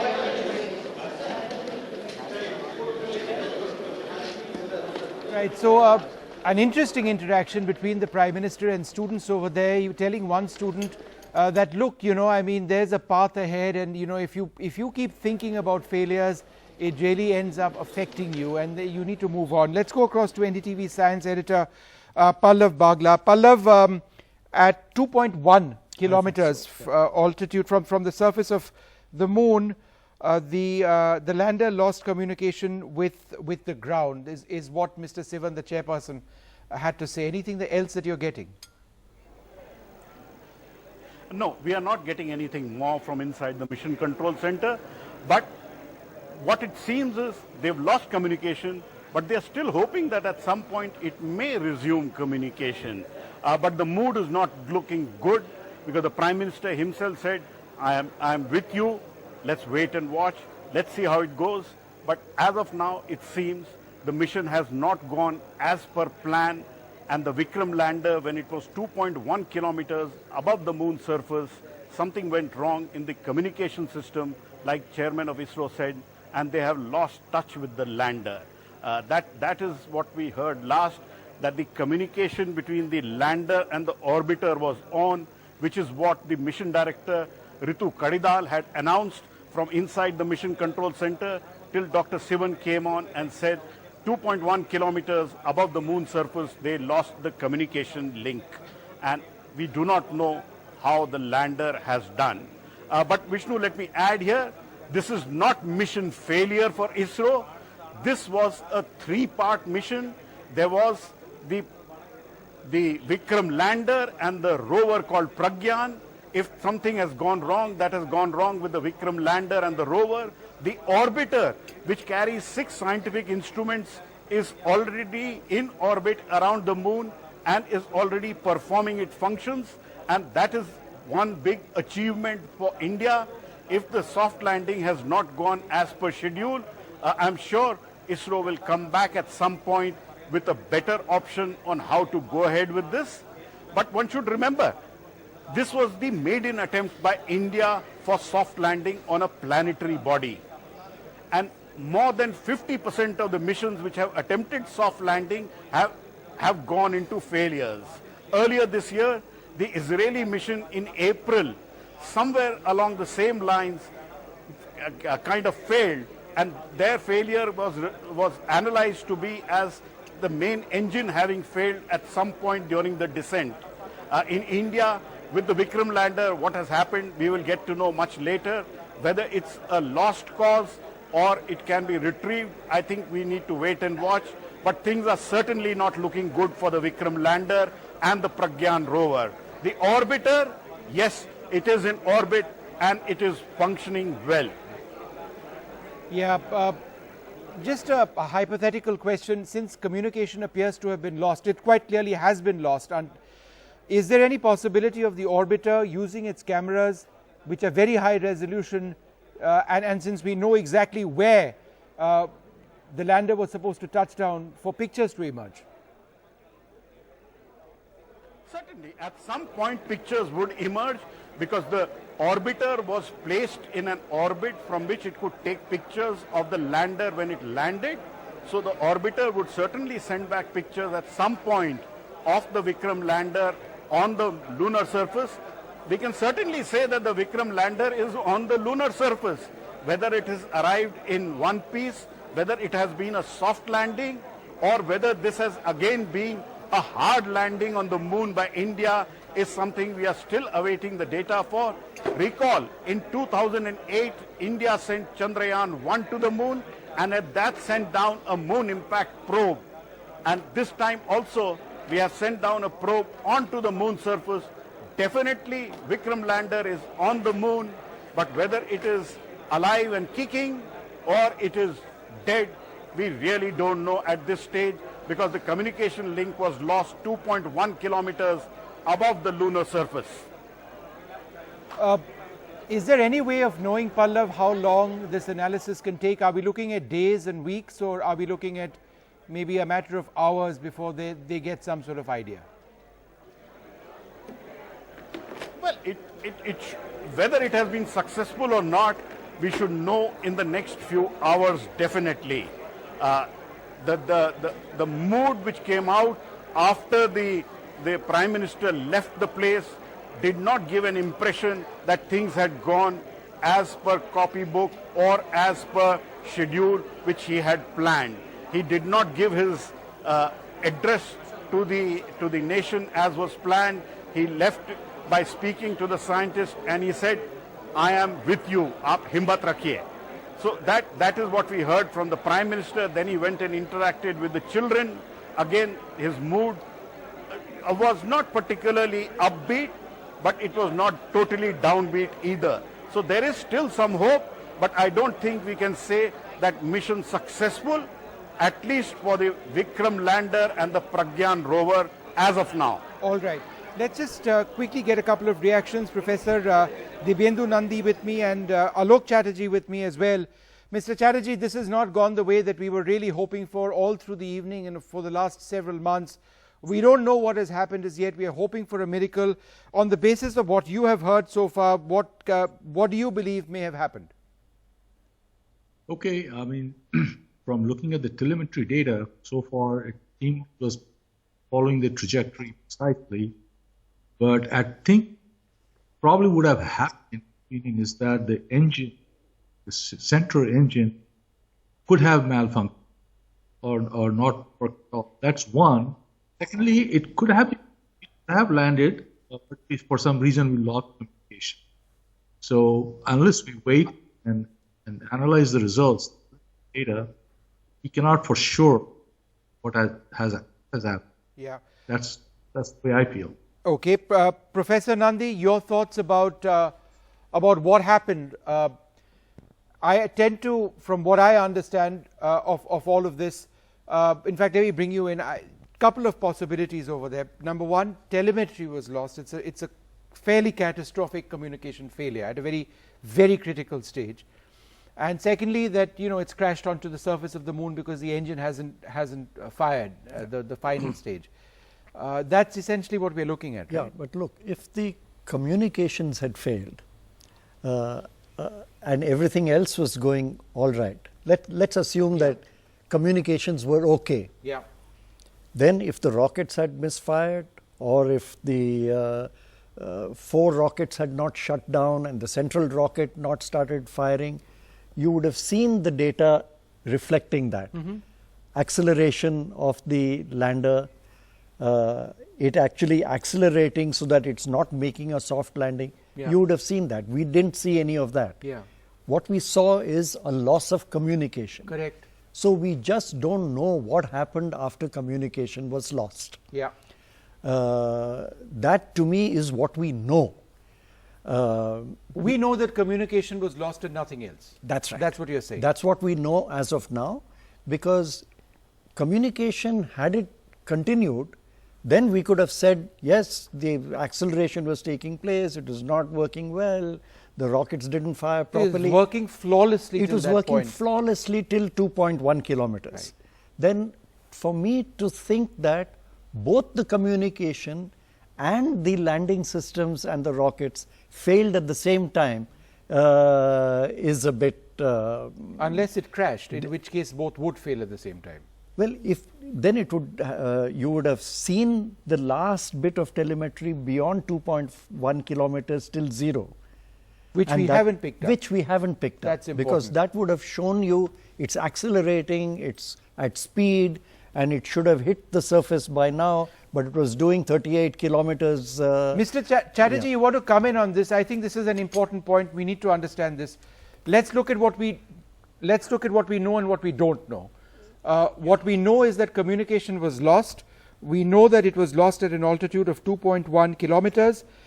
We know that it's the data link which was lost between the lander and the ground station. Well, there seems to be a lot of unknowns here, as you pointed out, that it could be the lost of communication. The rest would have worked fine. But the question is why communication? That's another point. Okay, we are losing your audio line. We'll just come back to you in a moment. Fix that audio line, Mr. Chatterjee. Dibendu, you want to come in over here? Let's look at this rationally. What do we know thus far, right? And on the basis of this, what conclusions, if any, can we draw? Okay.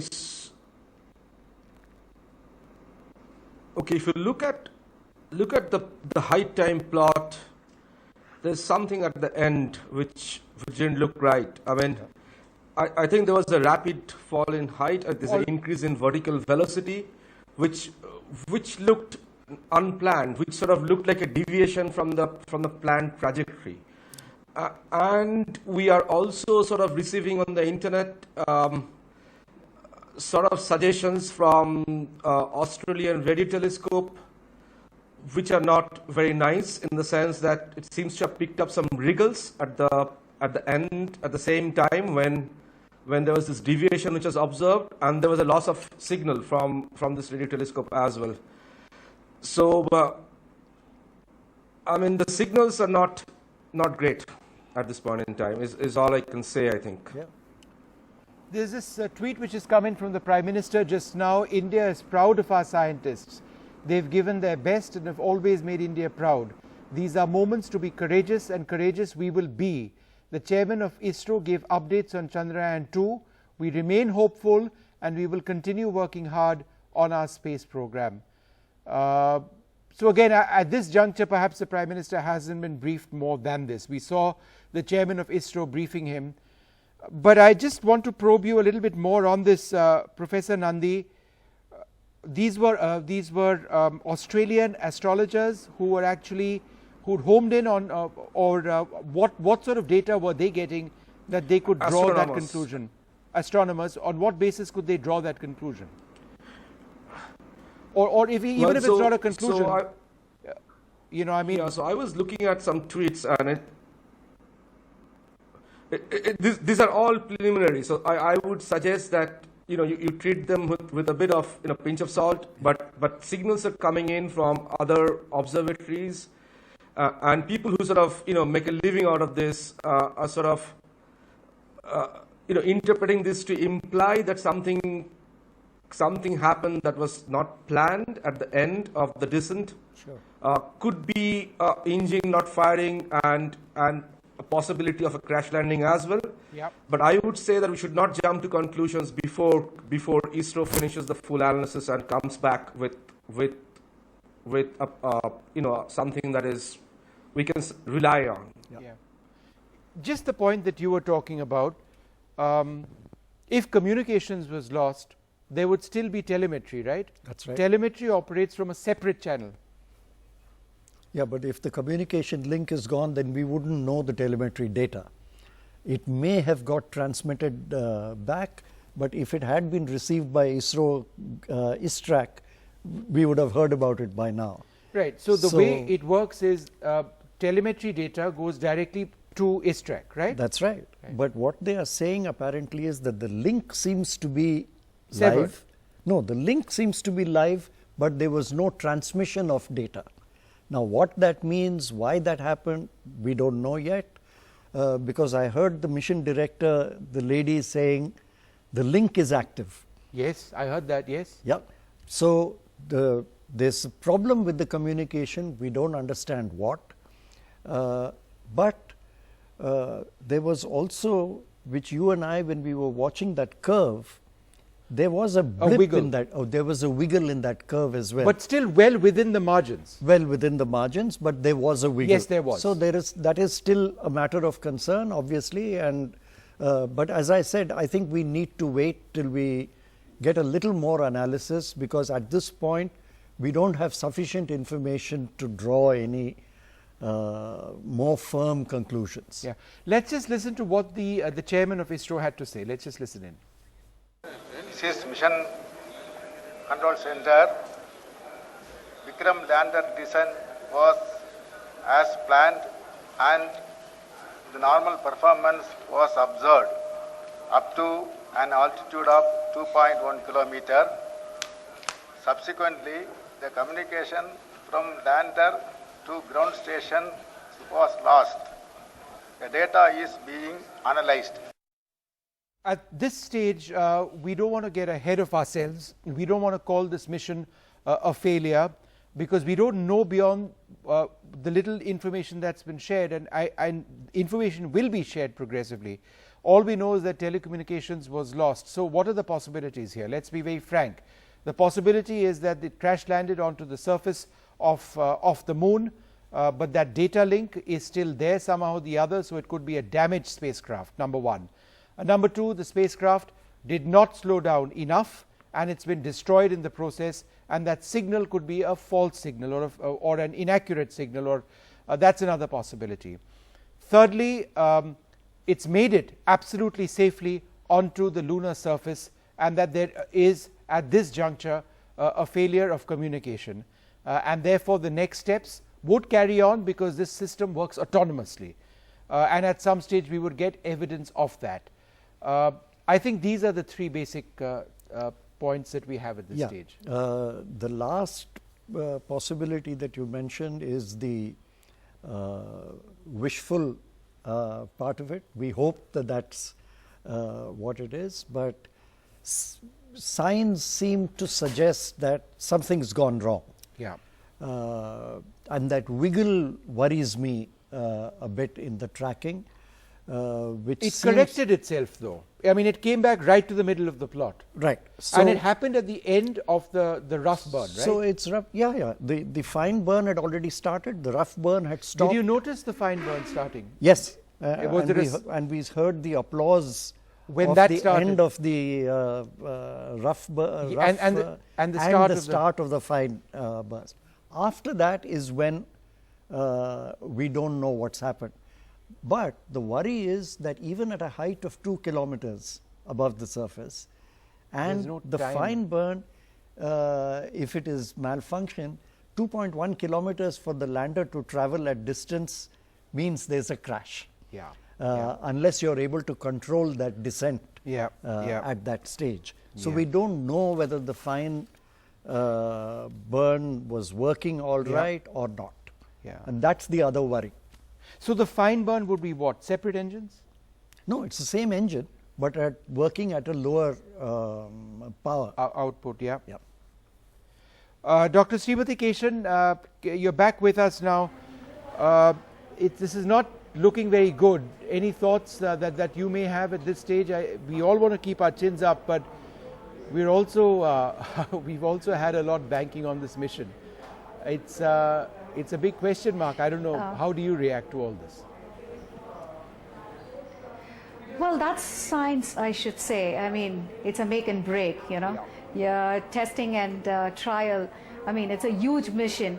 I think, I mean, it's incredible that, you know, we were just there, you know, and I don't know, there is a gut feeling something will come out. I don't know, it may be stupid, but all my kids, everybody, you know, watching this whole thing, we still feel we've not lost any hope. We still feel something somewhere will click.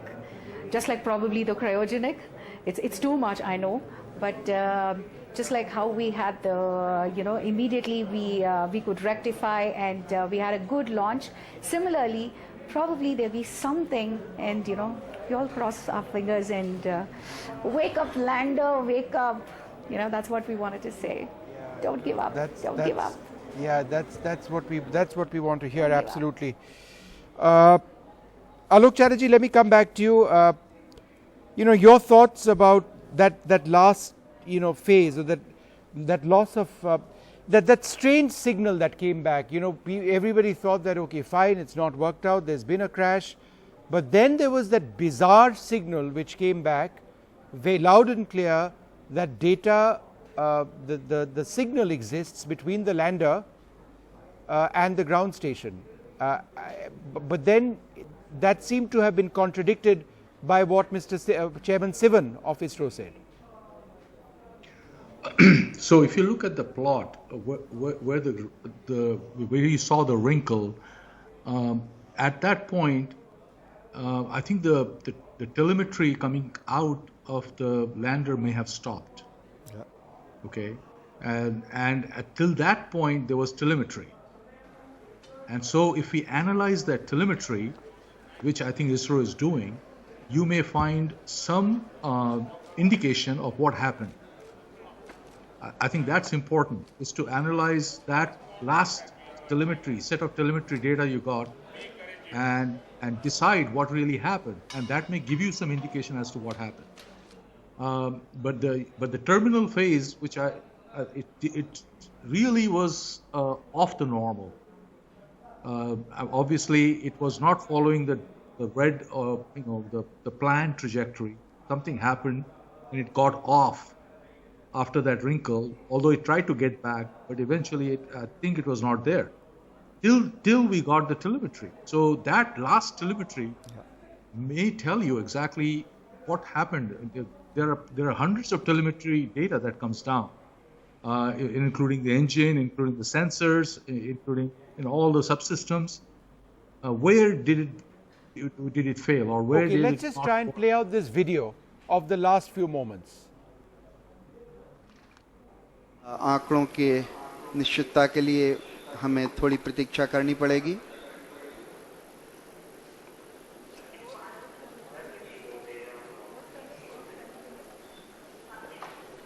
Once we have the updates from the mission control room, we will come back to you. So we're just awaiting for that we were talking about a little earlier on. The green line in the middle, it appears to have changed a little bit. It corrected itself, and then it deviated substantially. Yeah, that's it deviated substantially. This is and at very little altitude. Yeah. At very little altitude, it's deviated. So there is a clear track of a deviation having taken place. That's right. And this was a braking phase, a fine braking phase, when something went wrong. But prior to that, if you see the line in the middle, it's absolutely clean. Mr. Chatterjee, you can see this as well, right? The line absolutely clean in the middle. Right. And then let's just go back to that if we can and freeze frame. Let's try and freeze frame that if we can. Yeah. Right. So we've frozen this. So now your thoughts as Mr. Chatterjee on what you see over here. Yeah. So what I see over here, of course I cannot point it out, but wherever that yellowish, the green becomes yellow. Yes. And you can see a little bit of red. Yes. So it is, I think, trying to adjust to the new trajectory. I think that's where probably the 4 engines stopped and the central engine was supposed to start. So then after that, it kind of tries to get into the normal path, but subsequent to that, if you go to the right, you'll see that it's dropping like, kind of dropping like a stone. Yeah. And then you see that round circle saying that this is where the telemetry stopped coming down. So that is a very critical point. Till that point, we should have all data of what's happening and what's not happening. So that should give that. I think that's what ISRO will look at and see what really happened. Yep, Mr. Raghunath. Two other things that I think just about at that point, we are not able to see the y-axis there. No. I think that would show you this is roughly at around 2 to 3 kilometers above the surface. I remember the call out of the speed data at that time. Yeah. A few seconds before that it seemed to be lower than at this point. It gained speed. It seemed to have gained speed. Yes, and I was a little concerned at that time. Maybe we could play that back later and look at it. But I thought I heard we were doing something like about 30, and then I heard the number go up to 38. Oh, you did. So if we can just, if we can play this back a little bit to about 5 or 6 minutes prior to this point, and then start listening on the basis of what we have. Let's try and play that video back about 5 to 6 minutes. So we'll have that up in a moment as we try and analyze this. Do we have Pallav Bagla as yet? All right, Pallav, any further thoughts? Because you know what we've done, Pallav, and you can't see this from where you are, is that we've done a freeze frame, and the lander was in the middle of the path it was supposed to follow. There was a bit of a wiggle at the end of the rough braking phase. The fine braking phase started, and then it appeared to have gone awry, and then it fell off. The plot sort of fell off from where it was actually supposed to be. I think we've lost Pallav over there, but let me go across to Dr. Nandi, and your thoughts, Dr. Nandi, anything that you can share with us.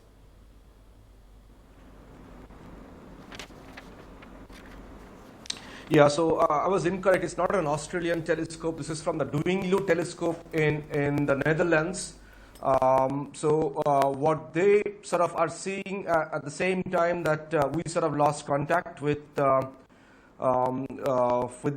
lander, they also seem to have stopped receiving radio signals from the lander. And just before they stopped seeing radio signals, they saw some wriggles in the screen. Kind of interferences, loss of signals. I have it up in my cell phone. I don't really know whether you can see it, the end phase of this, but you can see the wriggles. And this is the signal from the radio telescope in Netherlands called Duinglu. So this is not looking nice. If you add everything together, I think we know that something has gone wrong, but what is it exactly? I think none of us are experts in this, and I think one really needs to probably spend even days analyzing the data from the last moments until we had a loss of signal to figure out what really went wrong.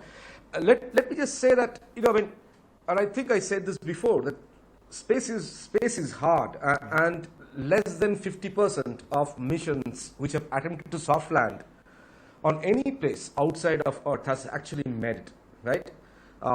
And European Space Agency had failed at this, Japanese Space Agency has failed at this, the Americans have failed at this, the Israelis have failed at this. So, assuming the worst case scenario that we lost Vikram in a crash landing, we still have the orbiter, we still made it until the last moment. There are important lessons to take away from this, and ISRO has shown in the past that we can bounce back from failures and come back stronger. So even if we assume the worst case scenario, I think we should be optimistic about the future, and ISRO has shown that it can come back and do better, right? I feel I'm not sure what I feel right now. I think there is a sinking feeling that something went wrong, but I think we'll come back stronger.